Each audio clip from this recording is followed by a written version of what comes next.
नमस्कार, मैं राहुल कठेरिया। क्या गुजरात में विधानसभा के चुनाव में इस बार हिंदू मुस्लिम का जो कार्ड है वो काम नहीं कर रहा?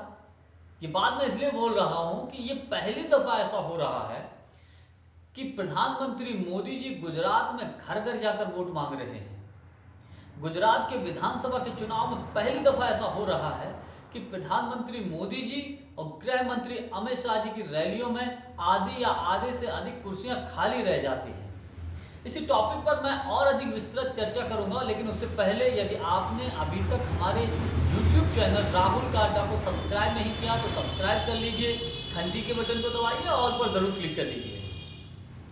गुजरात के विधानसभा के चुनाव में जैसा कि आज पिछले 27 सालों में ऐसा होता आया है अधिकतर, या गुजरात के विधानसभा के चुनाव को एक तरफ रख दीजिए, जब देश के किसी भी राज्य में कहीं भी विधानसभा का चुनाव होता है या केंद्र की सत्ता में जब लोकसभा का चुनाव होता है तो भारतीय जनता पार्टी की तरफ से अधिकतर ये ऐसा होता है कि चुनाव से पहले हिंदू मुस्लिम का कार्ड खेला जाता है।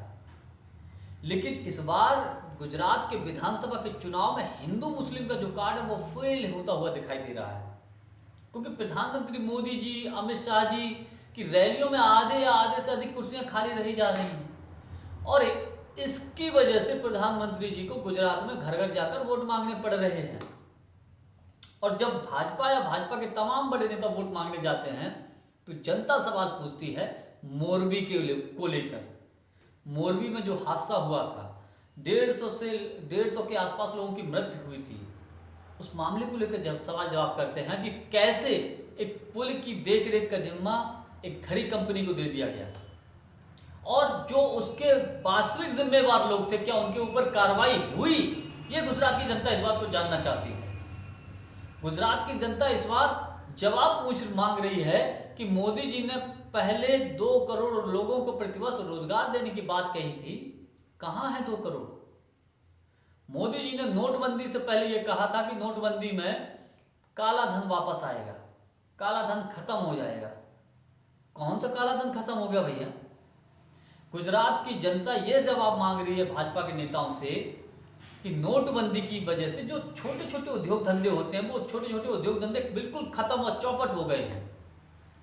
तो कौन सा नोटबंदी की वजह से ऐसा देश को फायदा हुआ, जरा वो बताइए।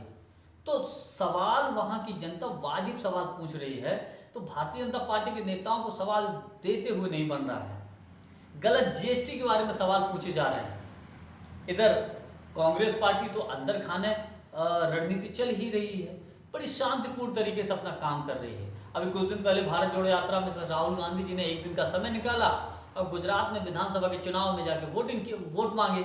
तो इसकी वजह से तो सुनने में ये आ रहा, मीडिया सोर्सेज के हवाले से, गुजरात का पूरा खेल ही पलट गया।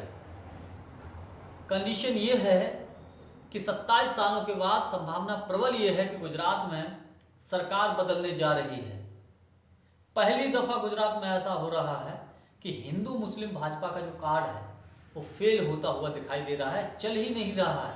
लोग विकास की बात कर रहे हैं, लोग नौकरी की बात कर रहे हैं, लोग कह रहे हैं कि भैया नौकरी कहाँ है, लोग कह रहे हैं रोजगार कहाँ है, छोटे मोटे उद्योग धंधे कहाँ हैं। जिस गुजरात मॉडल की बदौलत मोदी जी देश के प्रधानमंत्री बने हैं वो गुजरात मॉडल ही फेल होता हुआ दिखाई दे रहा है, अगर उसको डीपली तौर पे अगर अंदर जाकर देखा जाए तो।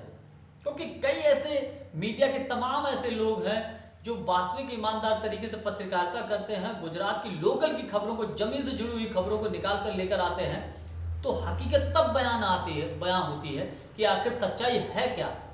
सब हवा हवाई बात है, सब हवा हवाई बात है। सारी हवा हवाई बातों को जनता उड़ा रही है और मुद्दों पे बात कर रही है कि मोदी जी आप रोजगार की बात करिए, मोदी जी आप विकास की बात करिए, मोदी जी आप नौकरियों की बात करिए, मोदी जी मोरबी में जो हादसा हुआ था उस हादसे पे जिम्मेवार लोगों पर कितने पर कार्रवाई हुई, इस पे बात करिए। तो जिसकी वजह से मोदी जी या भाजपा के तमाम बड़े नेताओं को जवाब देते हुए नहीं बन रहा है। जानकारी यदि आपको हमारी अच्छी लगी हो तो हमारे वीडियो को लाइक, शेयर और चैनल को सब्सक्राइब जरूर कर दीजिएगा। बहुत बहुत धन्यवाद। नमस्कार।